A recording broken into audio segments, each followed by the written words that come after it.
The invitation had arrived 3 weeks ago, embossed with gold lettering on cream cardstock. The governor's annual children's healthcare charity gala. My name, Emma Richardson, was printed in elegant script. Not my family's name. I hadn't told anyone. After years of being excluded from family events, I'd learned to keep my accomplishments private. My parents had a pattern. If it wasn't about my brother Marcus or my sister Claire, it wasn't worth celebrating. When I graduated summa cum laude from medical school, they'd missed the ceremony for Marcus's company softball tournament. When I published my first research paper on pediatric oncology treatments, Mom had changed the subject to Claire's new kitchen renovation.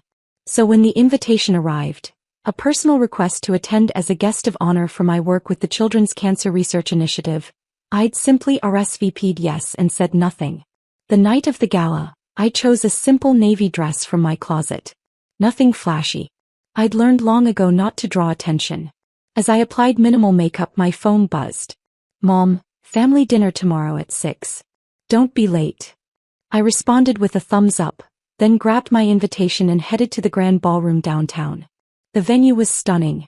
Crystal chandeliers cast prismatic light across tables draped in white silk. A string quartet played softly near the entrance. I showed my invitation to the young woman at the reception desk. Dr. Richardson, we're so honored you could attend. She checked her tablet. You're at table 3 near the stage. The First Lady specifically requested your placement there. My heart skipped. I'd worked with the First Lady's Children's Health Initiative for 2 years, but I hadn't expected. Emma. I turned. My mother stood 5 feet away, her face frozen in confusion. My father and Marcus flanked her, all 3 dressed in formal attire. Behind them, Claire adjusted her husband's bow tie. What are you doing here? Mom's voice was sharp, quiet. Her eyes darted around, checking who might overhear. I was invited. I held up my invitation. Marcus laughed. Right. You probably found that online and printed it yourself. This is a $1,000 plate event, Emma. For successful professionals and donors. I didn't pay. I was invited as a... Emma, please. Dad's voice carried that familiar disappointment. This is embarrassing. Your brother made a significant donation to be here. Claire's husband's firm sponsored a table. We can't have you crashing and making the family look. Look what? Kept my voice level. I have an invitation with my name on it. Mom stepped closer, her smile tight and artificial for any observers. Sweetheart, this isn't your kind of event.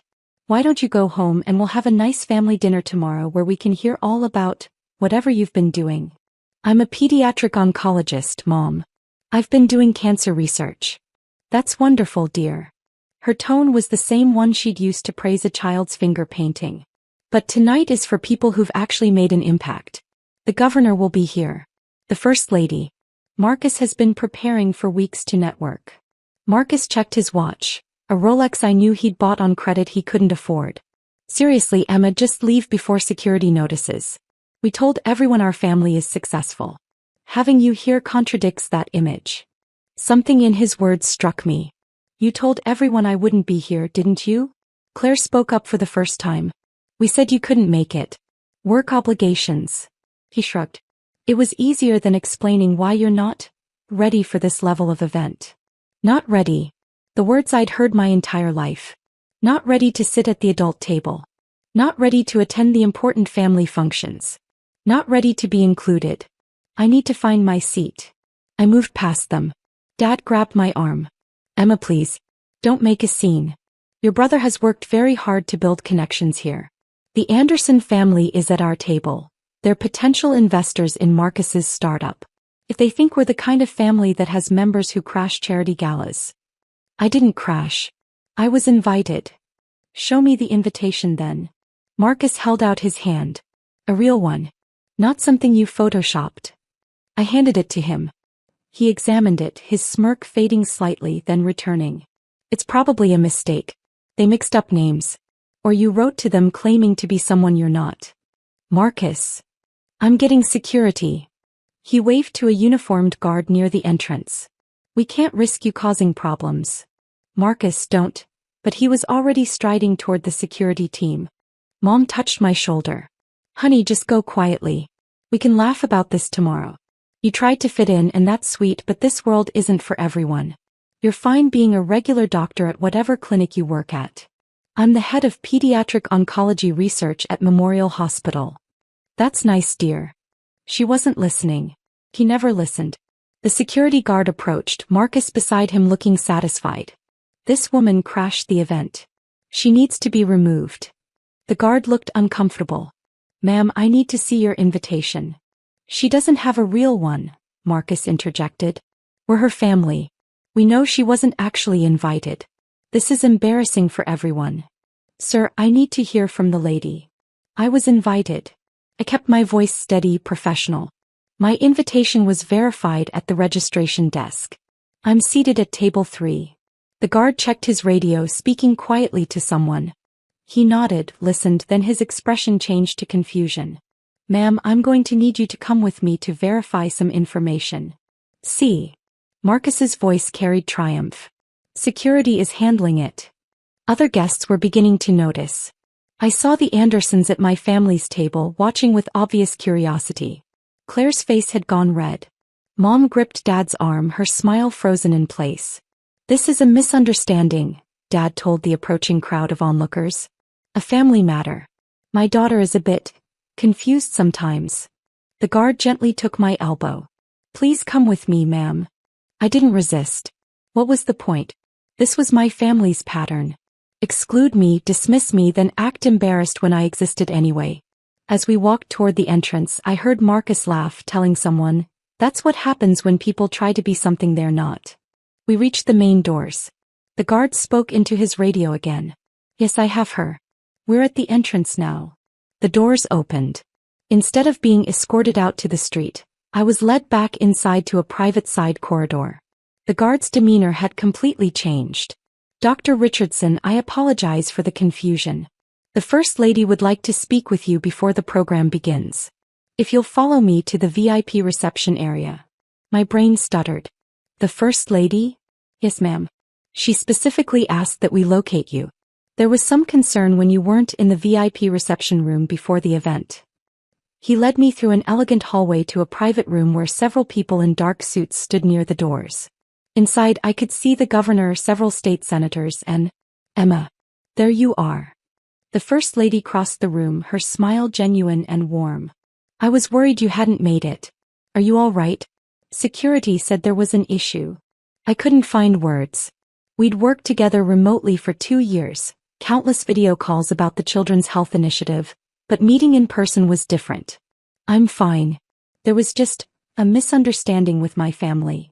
Her eyes sharpened with understanding. Family can be complicated. She took my arm gently. Come, I want to introduce you to some people before we go out for the program. Your research presentation is going to be the highlight of the evening. My research presentation? Didn't you get the email? We're announcing the new Children's Cancer Research Center tonight. The initiative you designed.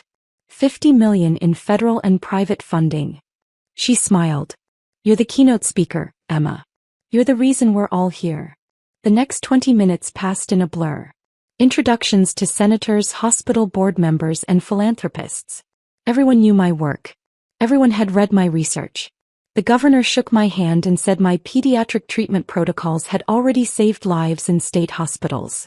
Then it was time for the main program. The First Lady took the stage as I was escorted to my seat at table 3, the head table, steps from the podium. From my chair I could see my family's table clearly. Mom's face had gone white. Marcus sat frozen, his champagne glass halfway to his lips. Dad was staring at me like he'd never seen me before. Claire had her phone out, frantically typing. Good evening, everyone. The First Lady's voice rang through the ballroom. Thank you for joining us for this important cause. Before we begin tonight's program, I want to acknowledge someone very special. My heart pounded. 2 years ago, I was searching for an expert to help design a comprehensive children's cancer research initiative. Someone who understood not just the medicine but the human cost. The fear in a parent's eyes. The courage in a child's smile. She paused. I found that person in Dr. Emma Richardson. The spotlight found me. I stood automatically, my legs shaking. Dr. Richardson's research in pediatric oncology has revolutionized treatment protocols across the country. Her work has improved survival rates by 18% in the past 3 years alone. She's been my partner, my advisor, and my inspiration in creating what we're announcing tonight. Applause filled the room. I saw hands reaching to shake mine. Senators, donors, hospital administrators. At my family's table, Marcus had gone pale. The Andersons were leaning away from them, whispering to each other. Tonight, I'm proud to announce the Emma Richardson Children's Cancer Research Center, funded with $50 million in federal grants and private donations. Dr. Richardson will serve as the director, leading a team dedicated to finding better treatments and, ultimately, cures. The room erupted in applause. People stood. The First Lady gestured for me to join her on stage. As I walked up the steps, I passed my family's table. Mom's eyes were wet with tears, not pride I realized, but embarrassment. Marcus stared at his plate. Dad's face had turned red. Claire was still on her phone, probably trying to control the damage on social media. The First Lady embraced me on stage. I understand there was an incident earlier with security, she said quietly off microphone. Your family. I nodded. She turned back to the microphone. I also understand that Dr. Richardson's family is here tonight. I hope they're as proud of her as we all are. Her smile was gracious, but her eyes found my family's table with laser precision. Family support is so important in this work. The spotlight swung to table 7. My family sat frozen in its glare while 800 guests turned to look at them. I saw the Andersons stand and move to a different table. Other people at their table shifted away, creating visible distance. After the presentation, after my speech about the research center, after the standing ovation, I was surrounded by well-wishers. Hospital board members offered partnerships. Philanthropists pledged additional funding. Medical students asked about fellowship opportunities. My family didn't approach. I saw them trying to leave early, but the crowd was too thick. They were trapped at their table, forced to endure the evening while person after person came to congratulate me, to shake my hand, to express admiration for work they'd never known I was doing. The Anderson family made a point of stopping by to introduce themselves to me, mentioning they'd been considering an investment opportunity with my brother but now had questions about his judgment and character. Marcus's startup funding disappeared in that moment. Claire's husband's firm partners spent 20 minutes talking to me about a pro bono legal initiative for families dealing with childhood cancer. Not one of them acknowledged Claire. Mom tried once to approach, but a senator's wife intercepted her. I couldn't hear the conversation, but I saw Mom's face crumble. Near the end of the evening, the First Lady found me again. Your family is waiting by the coat check. They seem eager to speak with you. I'm not ready for that conversation. He squeezed my hand. You don't owe them your time, Emma. You don't owe them anything. The car service will take you home whenever you're ready. When I finally left, my family was still in the lobby. Marcus started toward me, but Dad held him back. Mom opened her mouth, but I walked past them to the waiting car. My phone buzzed before I even left the parking garage. Marcus, we need to talk about tonight. Claire, why didn't you tell us about your work? Mom, honey, we had no idea. We're so proud. Call me. Dad, the Andersons asked questions I couldn't answer. You've embarrassed the family. I turned off my phone. The next morning, I received a text from a number I didn't recognize. This is Mrs. Anderson. My daughter is starting medical school next fall. Would you be willing to mentor her? Also, regarding your brother's investment request, we've declined. Our family invests in character. Mom called 17 times that day. Marcus sent a long email about family misunderstandings and how his startup could really use a connection to my new network. Claire posted on social media about being so inspired by my sister's secret success. I responded to none of them. Instead, I focused on hiring staff for the research center. On designing protocols that would save children's lives. On work that mattered more than family approval I'd stopped needing years ago. 3 weeks later, Mom showed up at my office. Security called before sending her up. Emma, please. We need to talk about what happened. What happened is you tried to have me removed from an event honoring my work because you were embarrassed I existed. We didn't know. You didn't ask. You've never asked. For 28 years, you've dismissed everything I've done because it didn't fit your image of success. That's not fair. We're your family. Family doesn't claim you crashed an event to avoid the embarrassment of including you. Family doesn't tell security to remove you. Family doesn't spend decades making you feel like you're not ready for their love. Mom's tears were real this time. We made a mistake. You made a choice. Multiple choices. For years. What about forgiveness? What about family? I thought about the children I'd treated. The families I'd counseled. The parents who'd held their sick kids and never, not once, made those children feel less than worthy. I forgive you, I said finally. But forgiveness doesn't mean forgetting. It doesn't mean pretending the past didn't happen. And it doesn't mean giving you access to my life now. So that's it? You're cutting us off. I'm setting boundaries. You're welcome to be proud of me from a distance. But you don't get to claim credit for success you tried to hide. You don't get to use my connections for Marcus's business ventures. You don't get to suddenly decide I'm family now that I'm useful. She left without another word. 6 months later, the research center opened. The ceremony made national news. My family wasn't invited. But my real family was there. The first lady who'd believed in my work. My research team who'd become my chosen family. The families of the children we'd helped who sent cards and flowers. And as I cut the ribbon on the center that bore my name, I realized something my family had never understood. Being ready wasn't about meeting their standards. It was about knowing my own worth and refusing to accept less. I was ready. I'd always been ready. They were the ones who'd never been prepared to see me.